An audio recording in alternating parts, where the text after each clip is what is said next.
दोस्तों, यह कहानी जो आज आपको सुनाने जा रही हूँ वो मेरे सर जी का है। उन्हीं ने हम लोगों को कॉलेज में बताया था। ये बात उन दिनों की है जब हम कॉलेज में पढ़ाई कर रहे थे, तो हमारे अर्थशास्त्र के टीचर ने हम सबसे सुनाई थी। यह कहानी उन्हीं की जुबानी में सुनाती है। मेरा नाम राधे है। मुझे किसी के घर इन्विटेशन में जाना था रात के भोज पर, तो रात को ही हमें जाना था। इसके पहले भी मैं रात को कई बार गया, परंतु कुछ नहीं हुआ। इसीलिए मैं निर्भीक था और निर्भीक होकर गया। रात के तकरीबन उस समय 9 बज रहे थे। मैंने अपनी साइकिल निकाली और चला। और मैं अकेला नहीं था, हम 3 लोग थे, क्योंकि हम तीनों को एक ही जगह से बुलावा था। तो हम तीनों ने साथ ही चलने का निश्चय किया और हम सभी साइकिल से ही थे।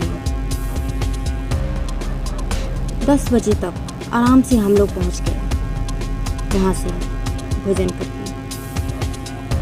दोस्तों, मुझे साइकिल चलाना बहुत पसंद है। चाहता मैं तो बाइक से जा सकता था, परंतु ज़्यादातर मैं साइकिल ही चलाता हूँ।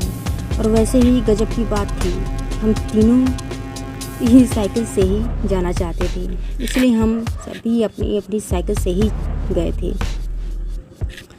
रात के 10 बजे तक हम आराम से पहुँच गए थे। वहाँ से भोजन करके हम 11 बजे निकल गया अपने घर के लिए। रास्ते में हमें एक पुराना जामुन का पेड़ मिला। आते वक्त भी मिला था, परंतु शायद 9 बज रहा था, इसीलिए कुछ नहीं हुआ। और इस समय अब रास्ते में उस समय आते आते 12 बज गए थे।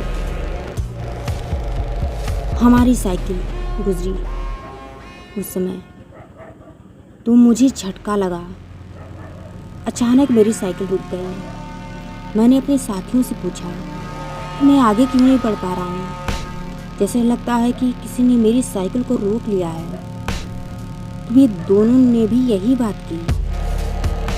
उन्होंने कहा कि अरे, हमारे साथ भी यही हो रहा है, हम भी आगे नहीं बढ़ पा रहे हैं, हमारी साइकिल को भी किसी ने रोक रखा है। हम तीनों बहुत ही परेशान हो गए। हमने बहुत ही प्रयास किया, परंतु बहुत प्रयास करने के बावजूद भी हम आगे नहीं बढ़ पा रहे थे। अजीब बात थी कि कोई दिख भी नहीं रहा था। हम बहुत ही डर रहे थे। हमें समझ नहीं आ रहा था कि क्या हो रहा है, परंतु मेरा एक साथी बहुत ही निडर था। हम लोग तो डर ही रहे थे, मगर वो बोला कि डरो मत, कुछ नहीं होगा, अभी मैं बताता हूँ। उसने बोला, कौन है? हिम्मत है तो सामने आओ, हमारी साइकिल को क्यों रोक रखा है? सामने आओ तो बताता है, हम तुम्हें बताते हैं। सामने आकर तो देखो, छुप कर ऐसे हमें परेशान क्यों कर रहे हो? तब जोर से आवाज़ आई। उसने कहा कि मैं नज़र नहीं आता, समझे? ये मेरा पेड़ है। रात को मैं यहाँ इसके नीचे बैठकर आराम करता हूँ, दिन को इस पेड़ के ऊपर रहता हूँ। आज भी मैं रास्ते में बैठा था, तुम लोग मुझे परेशान किए हो और ज़ोर ज़ोर से बातें करते हुए मेरे ऊपर से जाने की कोशिश कर रहे थे, मेरे ऊपर साइकिल चलाने का प्रयास कर रहे थे। तो मैं तुम लोगों को कैसे छोड़ सकता हूँ? तुम लोग अब नहीं बचोगे। हम लोग काफ़ी डरे हुए थे। ज़िंदगी में भूत से सामना पहली बार हुआ था।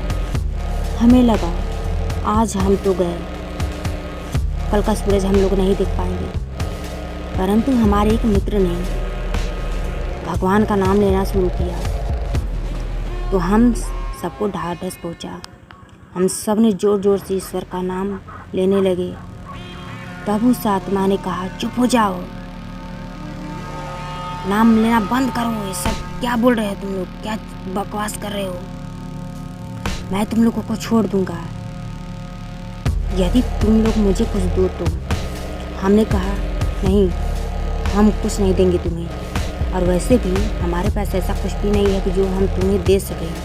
तब उसने कहा कि नहीं, झूठ मत बोलो, तुम में से एक के पास है एक चीज़ जो मुझे तुम लोग दे सकते हो। तब हम तीनों एक दूसरे की तरफ देखने लगे। तभी हमारी दृष्टि एक साथी की जेब पर पड़ा। उसकी जेब में एक तंबाकू का पैकेट था जो बाहर की तरफ निकला था। हम समझ गए वो इसी के बारे में बात कर रहा है। मैंने उसकी जेब में से उस तंबाकू को निकाल कर बहुत दूर फेंक दिया। तभी हमें आभास हुआ कि कोई दौड़ रहा है उस दिशा की तरफ जहाँ तंबाकू को मैंने फेंका था। तभी मैं चिल्लाया, अरे देख क्या रहे हो, भागो यहाँ से। और हम तेजी से साइकिल को दौड़ाने लगे। हम में से किसी ने भी पीछे मुड़कर नहीं देखा। जब हम बहुत दूर निकल आए तब हमने चैन की सांस ली और हमने आपस में निश्चय किया अब रात को कभी नहीं हम लोग जाएंगे, चाहे कोई नाराज़ी क्यों ना हो जाए इसके लिए कि हम उसके घर नहीं गए। हम सभी अपने अपने घर पहुंच गए और सुबह हुई। हम सब आपस में फिर से मिले और हमने उस व्यक्ति से बात किया, उससे जिक्र किया जिसके घर हम लोग रात को गए थे।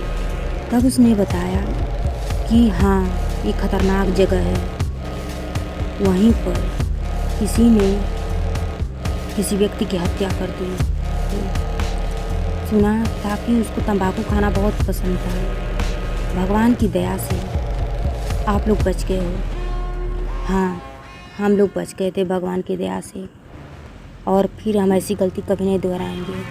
आज भी जब यह कहानी मैं तुम लोगों को सुना रहा हूँ तो मेरे रोंगटे खड़े हो जा रहे हैं, क्योंकि सुनने में उतना भले न डर लगे, लेकिन जिसके ऊपर गुजरती है, जिसके साथ वो घटना घटती है, उसे बहुत ही बुरा लगता है। इसीलिए मैं इस डर को समझता हूँ। दोस्तों, ये कहानी मेरी राधे सर की थी। आशा करती हूँ कि आप लोगों को बहुत ही पसंद आई होगी और आप बहुत ही डरे भी होंगे। ऐसी ही सच्ची कहानियाँ और डरावनी कहानियाँ आप लोगों के लिए लेकर आती रहूँगी। तब तक के लिए धन्यवाद।